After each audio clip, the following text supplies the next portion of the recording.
സമയം 4 മണിയായല്ലോ. മുത്തശ്ശി, ഇപ്പോ സമയം 4 മണിയായെന്ന് എങ്ങനെയാ മനസ്സിലായത്? അത് ആ 4 മണിപ്പൂക്കള് വിരിഞ്ഞത് കണ്ട് ഞാൻ പറഞ്ഞതാ. 4 മണിപ്പൂക്കളോ?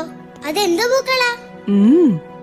എന്നും വൈകുന്നേരം 4 മണിക്ക് വിരിയുന്ന പൂക്കൾ. അന്തിമലരി എന്നും ഇതിന് പേരുണ്ട്. ഈ 4 മണിപ്പൂക്കൾക്ക് എന്തൊരു ഭംഗിയാ. ശരിയാണ് മോളെ. വൈകുന്നേരം കുറച്ച് സമയത്തേക്ക് മാത്രമാണ് ഈ പൂക്കൾ വിരിയുന്നതെങ്കിലും വളരെ മനോഹരമായിട്ടാ ഈ പൂക്കളെയും ഈശ്വരൻ അണിയിച്ചൊരുക്കുന്നത്.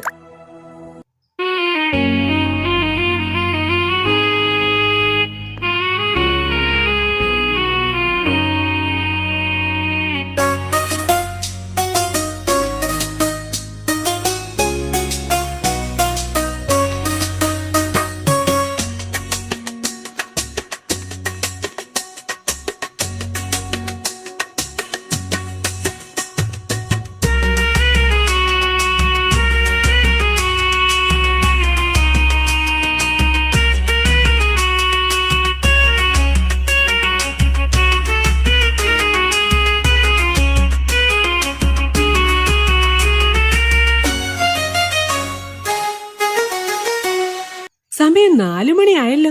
മുത്തശ്ശി, ഇപ്പോ സമയം 4 മണിയായെന്ന് എങ്ങനെയാ മനസ്സിലായത്?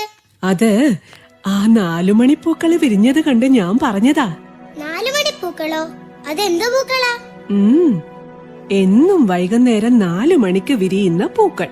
അന്തിമലരി എന്നും ഇതിന് പേരുണ്ട്. ഈ 4 മണിപ്പൂക്കൾക്ക്